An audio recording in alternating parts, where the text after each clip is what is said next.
ত্রিপুরার মুখ্যমন্ত্রী মালদায় আজ সকালে মালদা স্টেশন রোডে দেওয়াল লিখলেন দক্ষিণ মালদা কেন্দ্রের বিজেপি প্রার্থী শ্রীরূপা মিত্র চৌধুরীর সমর্থনে।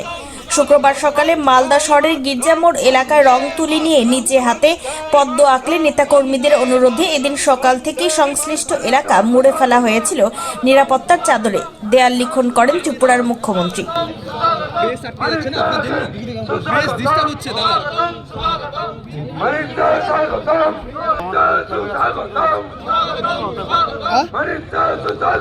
কি করবো বলো?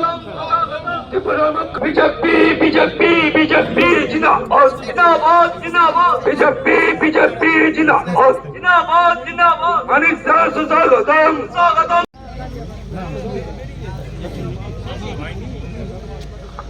বন্ধুগণ, চৌধুরীর সমর্থনে দেওয়াল লিখন করতে এসেছেন ত্রিপুরার মুখ্যমন্ত্রী মাননীয় মানিক দাস।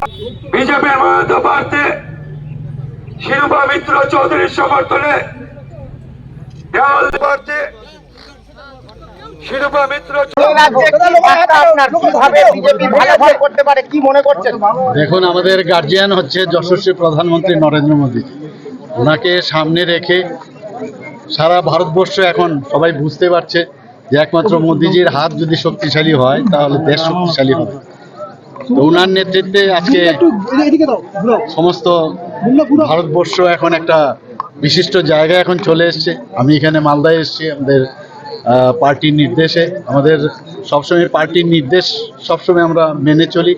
তো আজকে মালদাতে আমি গতকালে এসেছি এখানে। তো বিভিন্ন জায়গায় আমরা এসেছি।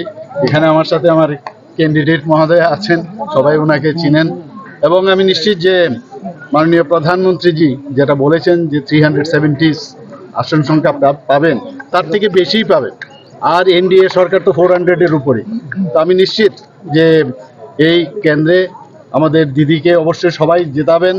এবং যা আমি দেখছি এখানকার লোকজনদের মধ্যে যে উচ্ছ্বাস, সেই উচ্ছ্বাস রেজাল্টে পরিণত হবে। এতটুকু রাজ্যের জন্য কি স্ট্র্যাটেজি না, এটা তো আমাদের পার্টির তো একটা স্ট্র্যাটেজি থাকবেই। এবং আমি আশা করি গতবার আমরা 18টা মতো আসন সংখ্যা এখানে পেয়েছিলাম পশ্চিমবাংলায়, এবার এর থেকে অধিক থাকবে। বলছি রিয়াকশন অফ মুখ্যমন্ত্রী মানিক দাস স্বাগতম স্বাগতম স্বাগতম ত্রিপুরার মুখ্যমন্ত্রী। Wicked Unleashed. That's wicked. For the cut to the curb. So wicked. Take what you deserve. It's wicked. Yes, Vader. Unleash your wicked.